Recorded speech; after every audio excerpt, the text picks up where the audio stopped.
Boa noite, minhas irmãs e meus irmãos encarnados e desencarnados. Que a doce paz do divino amigo Jesus seja em nossos corações hoje e por toda a eternidade.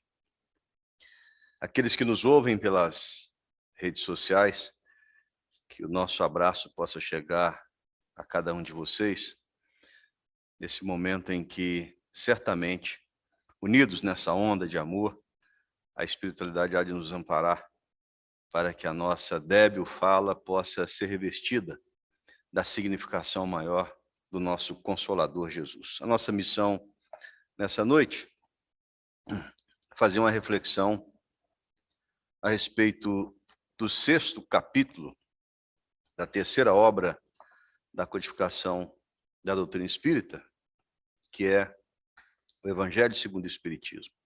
E esse capítulo 6, ele fala sobre o Cristo Consolador. E a principal visão que esse capítulo nos traz é a elucidação da fala de Jesus, que está no capítulo 11 do Evangelho de Mateus, versículo de 18 a 30.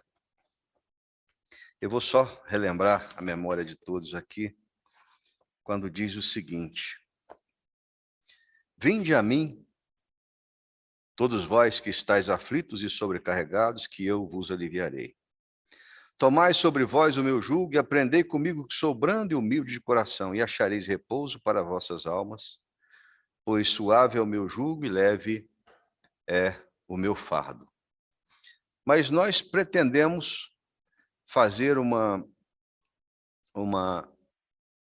reflexão a respeito de uma mensagem do Espírito de Verdade, que vem da Instrução dos Espíritos nesse capítulo, que foi ditada ao codificador em Paris no ano de 1861. Ele tem uma correlação próxima com o que nós acabamos de ler. Diz o seguinte: Em verdade vos digo, os que carregam seus fardos e assistem a seus irmãos são bem-amados meus. Instruí-vos na preciosa doutrina que dissipa o erro das revoltas e vos mostra o sublime objetivo da provação humana. Assim como o vento varre a poeira, também o sopro dos espíritos dissipa os vossos despeitos contra os ricos do mundo, que são não raro muito miseráveis, porquanto se acham sujeitos a provas mais rigorosas do que as vossas. Estou convosco e meu apóstolo vos instrui. Bebei na fonte viva do amor e preparai-vos, cativos da vida, a lançar-vos um dia, livres e alegres, no seio daquele que vos criou fracos para vos tornar perfectíveis e que quer modeleis vós mesmos a vossa maleável argila, a fim de serdes os artífices da vossa imortalidade.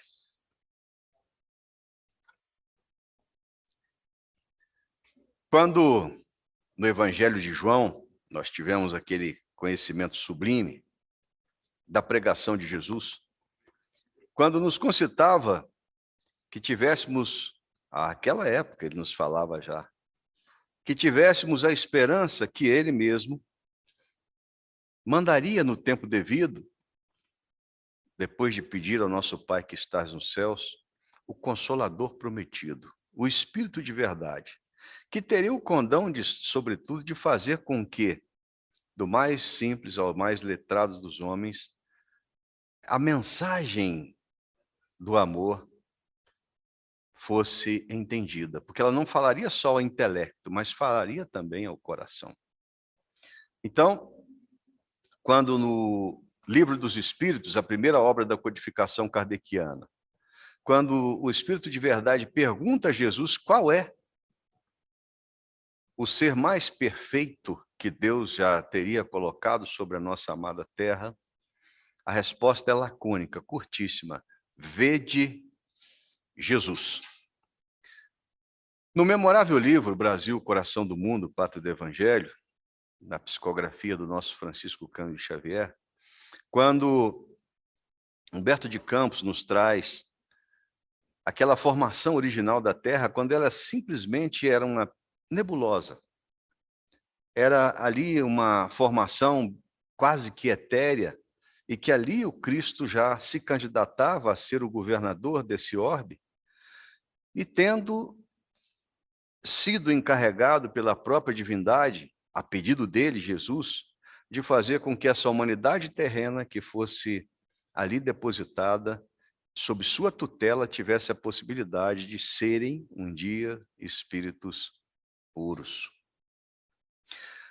Uma vez mandando aqueles que o precederam, como Isaías, Jeremias e outros profetas, sempre próprio Moisés, sempre nos trazendo Jesus, a preparação para essa mensagem redentora.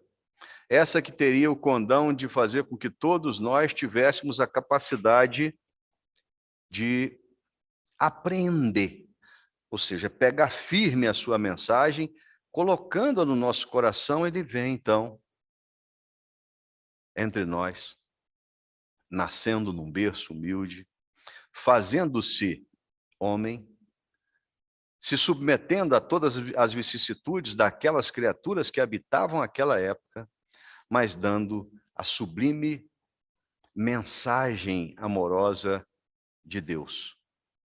E não tendo naquela época a capacidade dos homens e mulheres da terra, a compreensão da sua mensagem, ele então planta essa semente que na época propícia haveria de germinar, que é a doutrina espírita, que veio a lume lá na nossa querida Paris, em 18 de abril de 1857. E aí o Espírito de Verdade vem, então, elucidar essas passagens evangélicas, dando uma visão mais aprofundada daquilo que o Cristo veio, falou e que nós não tínhamos a capacidade de entendimento. Mas é preciso avançar um pouco mais. Porque na fala do Espírito de Verdade, ele fala sobretudo da necessidade de fazer com que esse consolo que o Cristo nos promete, nós tenhamos a capacidade de estendê-lo aos nossos irmãos em humanidade. E o interessante desse aspecto, que a gente ainda tem dificuldade, então, nós comentávamos na terça-feira, o nosso chefe ali presente, o nosso querido irmão Frederico, falava de uma obra que a nossa mocidade distribuiu aos facilitadores. E é uma obra interessantíssima, que a gente faz uma reflexão. É um livro evangélico, né, porque é uma história de um pastor evangélico.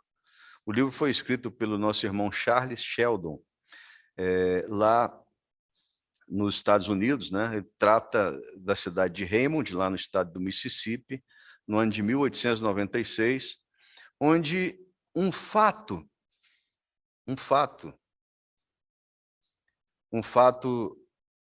interessante aconteceu. E tá dentro desse nosso contexto de como é que o Cristo consola, de como é que ele chega para o entendimento nosso.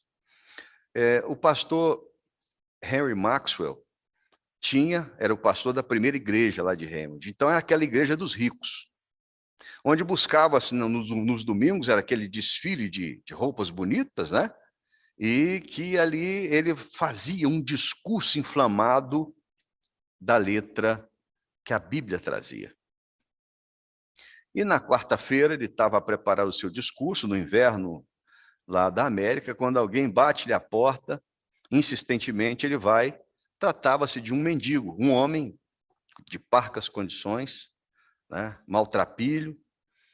Depois do cumprimento, pediu a ele, perguntou a ele se ele não tinha um emprego para ele. E ele disse, não, eu não tenho. E a pessoa perguntou, mas o senhor pode, por favor, me indicar alguém para que eu possa trabalhar? Ele falou assim, não, eu não posso fazê-lo, mas vai com Deus. E fechou a porta e foi construir o seu discurso. Qual não foi a surpresa? Que no domingo, esse cidadão que estava na cidade já há praticamente 2 semanas, com fome, com frio, sem um local para ficar, chega no final da igreja e, após aquela inflamada pregação do pastor Henry, esse homem entra como que num solilóquio, falando a si mesmo sobre o que ele acabara de ouvir. Porque a fala do pastor falava principalmente de como servir a Jesus. E quando ele entra naquele corredor, que aquelas pessoas né? Como uma pessoa daquela estava naquele local. Ele não está ofendendo ninguém. Ele está ali numa conversa, como se estivesse conversando com ele mesmo, se aquilo que ele estava a passar, e ali fala que estava perder o seu emprego há vários meses, a sua esposa, em virtude da falta de dinheiro, teria desencarnado, uma filha estaria sob cuidados de outra, e ele padecia ali e não conseguia, mesmo com a vontade sublime de trabalhar, de arrumar um ofício. E faz alguns questionamentos a respeito disso. Ninguém, nem o pastor, tem coragem de fazer ali uma interrupção da fala daquele senhor. Porque ele fala como se estivesse falando com ele mesmo, mas tocando no coração de cada uma daquelas criaturas que experimentavam naquele irmão em humanidade que ali se encontrava, alguém padecendo daquilo que não lhes seria difícil, pela capacidade financeira que tinham, de auxiliá-lo. E o que mais sofreu foi o pastor.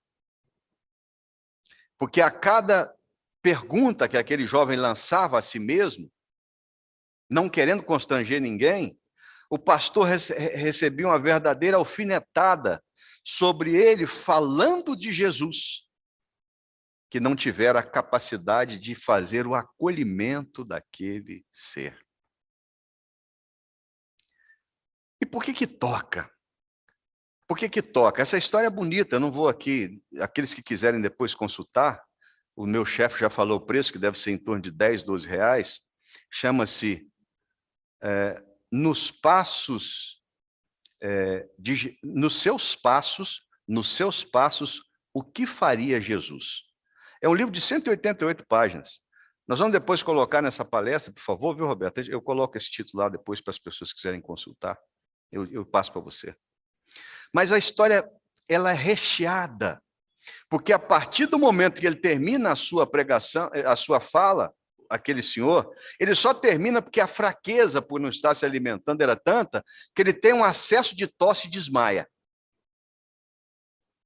O pastor, que já tinha encerrado a sua pregação, fica como atônito quando ele cai, ele vai junto, o médico, não, ele está vivo. O pastor pede que o levem até a sua casa. E ali faz com que aqueles que estavam na igreja, aqueles que quisessem, que esperassem depois do culto. E na sua fala, ele se coloca não como arrependido por não ter feito acolhimento. Porque o Senhor fala, olha, eu bati em várias portas nessa cidade, o único que, embora não tenha me ajudado, me desejou que fosse com Deus, foi o pastor. Então o pastor faz ali, com aquelas pessoas que quiseram, um propósito. De durante um ano, todos os seus atos cotidianos seriam lastreados por essa pergunta. Nisso que eu vou fazer, como Jesus faria? Não vou contar o livro, mas vocês vão se surpreender, porque eu li esse livro em 2 dias, reli algumas partes, e fico tocado de algumas coisas que eu tenho certeza que vai tocar a vida de cada um de vocês. Porque lá vocês vão ver algumas pregações evangélicas, ou bíblicas, que vai tocar o seu coração por uma nova visão. Lá, por exemplo, tem uma citação do Evangelho de Pedro, no primeiro Evangelho de Pedro, no versículo 11, quando ele fala que Jesus sofreu por nós, para que nós tivéssemos a capacidade de seguir os seus ensinamentos. Esse livro envereda por uma vertente que diz mais ou menos o seguinte: a gente doa daquilo que nós temos em abundância, mas que doar sem se doar não é doação. E aí a gente começa a ficar um pouco incomodado sobre todas as oportunidades cotidianas que nos são apresentadas. E mais que isso, porque esse consolo, esse Cristo Consolador que nos é apresentado, é o Cristo que nós não conhecemos. E vamos chegar a algumas conclusões, como, por exemplo, que o sofrimento do Cristo, por maior que tenha sido, não me diz tanto respeito. Não toca em mim como deveria tocar. Por que eu vou aprofundar nessa questão? O nosso querido Chico, certa feita, padecendo de alguns problemas graves, estava em prantos. E ele resolvera, naquele dia, não comparecer ao trabalho mediúnico. Porque ele estava tão com o coração partido, os problemas que estava experimentando eram tantos, que ele simplesmente fala o seguinte: não, hoje eu não vou. Eis que lhe aparece Emmanuel, o seu guia espiritual, e pergunta: tá, por que você não vai? Emmanuel, olha só a condição que eu me encontro. Ele falou: não, é fácil. Essas lágrimas são suas. Mas você se revista do seu melhor sorriso e vá e distribua essas pessoas que vieram de longe na busca de um socorro e de um amparo. E elas não podem sair daqui sem isso. E trago para cá. Como eu falei que nós não conhecemos o Cristo Consolador, é justamente por causa disso. Ora, o sofrimento e o martírio experimentado por Jesus, quando tem a sua capacidade de estar entre nós, por que ela não é sentida? Porque ele está falando dele que o fardo dele é leve e o jugo é suave, mas nós nem sequer sabemos o que é isso. Por que não sabemos? Voltemos ao Chico. Nos momentos em que ele tinha dificuldades, que passava por aquelas provações, o nosso Emmanuel assim: Chico, você precisa urgentemente de ir à periferia. E certa feita ele perguntou: mas por que ir à periferia? Porque você vai ver exatamente o que o Cristo quis falar quando nos concita a irem ao encontro daqueles que padecem mais do que nós. E falava mais: nós que queremos ter uma proteção maior dos amigos espirituais, quando nós nos dispusermos a ir ao encontro desses infortunados, como, por exemplo, fazer uma visita a um acamado, eu não só estou visitando aquela pessoa fisicamente, eu estou visitando os seus parentes próximos, eu estou visitando os seus amigos espirituais, eu estou visitando tantos obreiros do bem que querem fazer o bem àquelas criaturas e se simpatizam pelos nossos gestos e são amigos que nos valerão durante as nossas desditas, as nossas aflições que nós passamos no dia a dia. E essa é a nossa maior dificuldade. Nesse livro do nosso irmão Charles Sheldon, ele fala também que nós temos uma facilidade muito grande em terceirizar as ações da beneficência que são nossas. E explicando isso, muitas vezes é muito mais fácil fazer uma prece por alguém que se encontra num sofrimento do que realmente ver o que nós podemos fazer para aliviar o seu sofrimento. Dentre nós aqui tem algumas criaturas que trabalham na beneficência, e que nos dão o depoimento, por exemplo, quando vão naquele irmão que está ali sem um teto, muitas vezes cozinhando sobre o tempo, e que chegam recebendo uma cesta de alimentos e externam ali uma gratidão que só quem está lá para testemunhar sabe. Porque imaginemos aquela pessoa que muitas vezes não sabe falar uma frase bem colocada, mas o seu sentimento naquela hora vai ao encontro daquela criatura que está ali, sendo não só testemunha da sua desdita, mas fazendo o pouco que lhe cabe para aplacar o seu sofrimento. E aí, quando eu disse que nós não conhecemos o Cristo Consolador, é que nós entendemos na profundidade da sua palavra quando diz: quando você der de comer, vestir, der de beber, visitar, socorrer a um desses pequeninos, ou seja, dessas pessoas que experimentam esses infortúnios, é a mim que fazeis. Quer dizer, é a Jesus que nós estamos a fazer.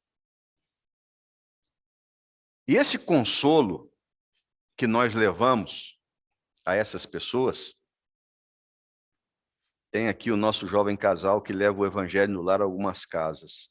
As histórias que são contadas, testemunhadas por eles, são interessantíssimas.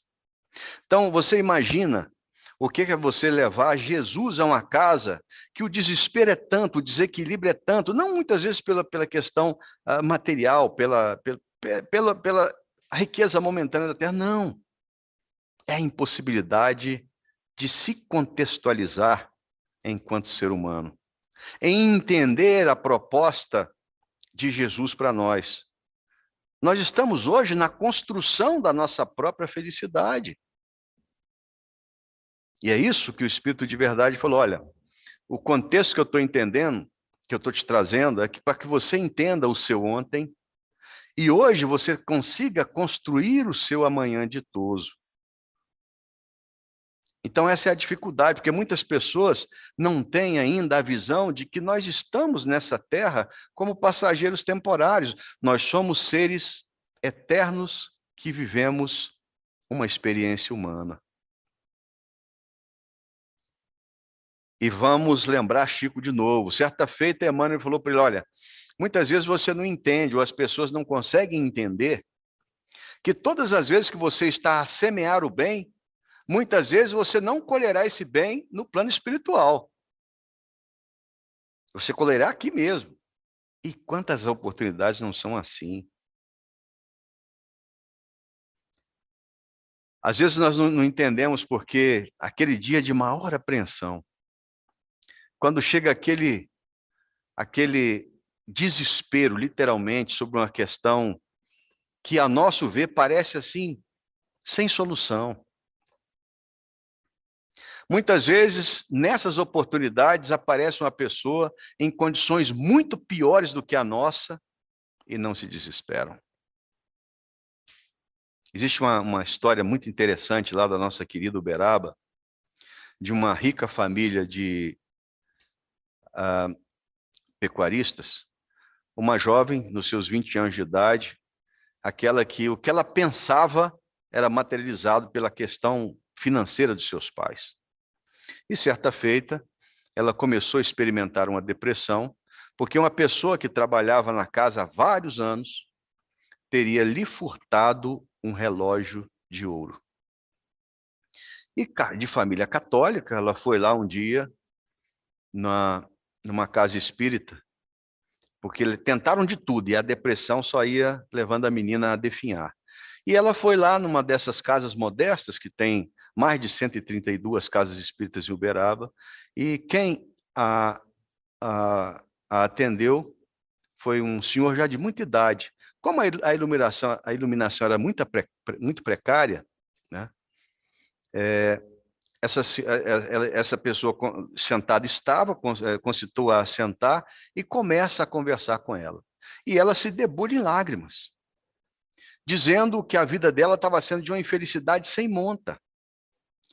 Porque aquela pessoa que ela depositava tanta confiança, que a tratava com tanto desvelo, teria lhe furtado um relógio. E quando conseguiu conversar com aquela pessoa,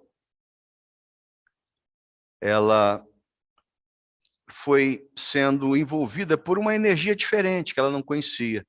Como, por exemplo, a pessoa perguntou: será que aquela pessoa não estava passando por uma questão financeira tão difícil e com vergonha de pedir, fez errado, mas pegou aquilo para saldar uma dívida, a comprar um remédio, enfim, foi conversando com aquela menina e de repente ela foi caindo em si. E depois ela começou a olhar, mesmo com aquela luz parca, que aquela pessoa utilizava roupas rotas, puídas, com a gola puída.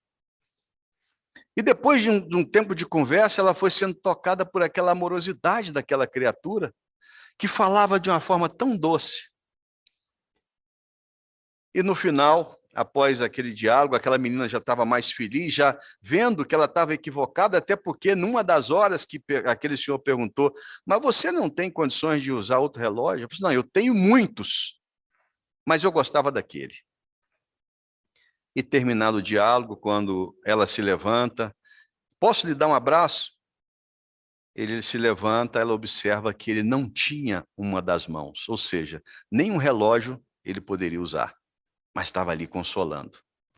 Então, esse Cristo Consolador, que nós temos dificuldade de entender ainda, é porque nós, enquanto seres encarnados, temos a necessidade de cumprir com os nossos desígnios.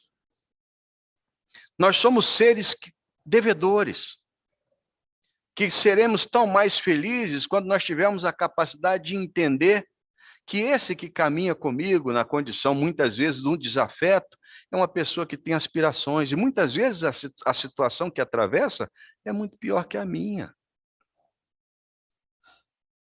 Então, essa doutrina espírita que nos chega, nos dando essa visão de que a nossa verdadeira vida não é essa, é na espiritualidade,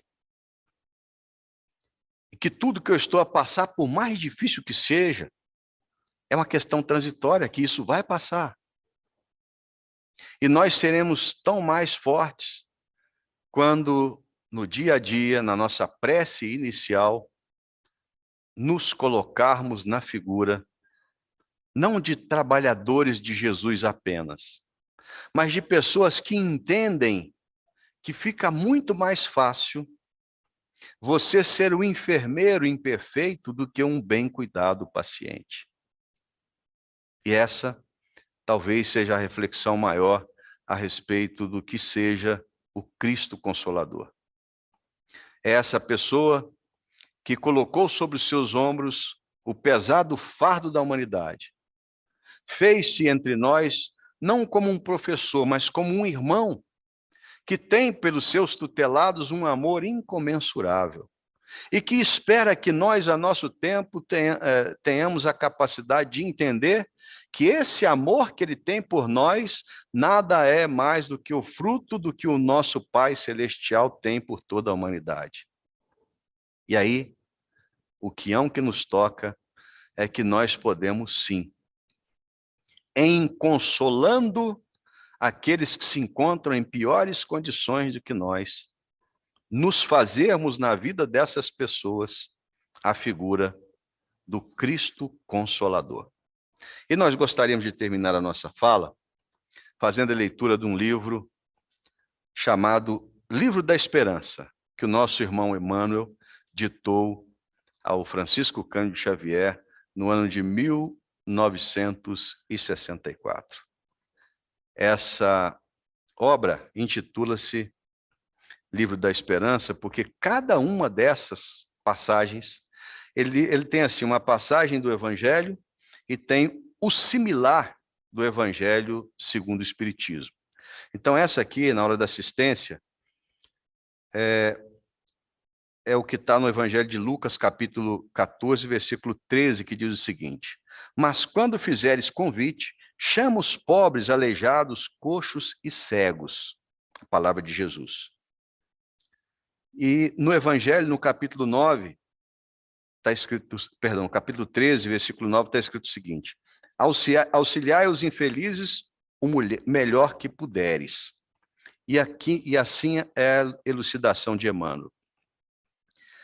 Nas obras de assistência aos irmãos que nos felicitam com as oportunidades do serviço fraterno, em nome do Senhor, vale salientar a autoridade amorosa do Cristo que nolo recomendou.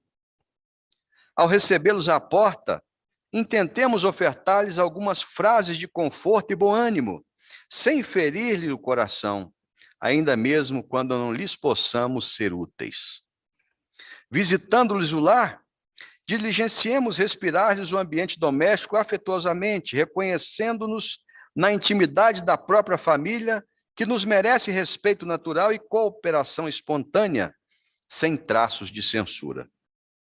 Em lhes servindo à mesa, fujamos de reprovar-lhes os modos ou expressões diferentes dos nossos, calando apontamentos desprimorosos e manifestações de azedume, o que lhes agravaria a subalternidade e a desventura. Socorrendo-lhes o corpo enfermo ou dolorido, reflitamos nos seres que nos são particularmente armados e imaginemos a gratidão de que seríamos possuídos diante daqueles que os amparassem nos constrangimentos orgânicos. Se aceitamos a incumbência de provê-los nas filas organizadas para a distribuição de favores diminutos, preservemos o regulamento estabelecido com lhanheza e bondade, sem fomentar impaciência ou tumulto. E alguns deles, depois de atendidos, voltarem à nossa solicitação, recordemos os aflitos queridos quando nos pedem repetição do prato e procuremos satisfazê-los dentro das possibilidades em mão, sem desmerecê-los com qualquer reprimenda. Na ocasião em que estivermos reunidos em equipe de trabalho a fim de supri-los, estejamos de bom humor, resguardando a disciplina sem intolerância e cultivando a generosidade sem relaxamento, na convicção de que, usando a gentileza no veículo da ordem, é sempre possível situar os tarefeiros do bem no lugar próprio, sem desaproveitar-lhes o concurso valioso. Nós que sabemos acatar com apreço e solicitude a todos os representantes dos poderes transitórios do mundo e que treinamos boas maneiras para comportamento digno nos salões aristocráticos da terra, saibamos também ser afáveis e amigos junto dos nossos companheiros em dificuldades maiores. Eles não são apenas nossos irmãos. São convidados de Cristo em nossa casa, pelos quais encontramos ensejo de demonstrar carinho e consideração para com ele. O Divino Mestre, nesses momentos, nos tem apenas como pequenos trabalhadores no exercício de gestos de amor. Que esse Cristo Consolador possa estar em todos os lares aqui representados, naqueles que nos ouvem, e que luz e paz ilumine a caminhada de todos.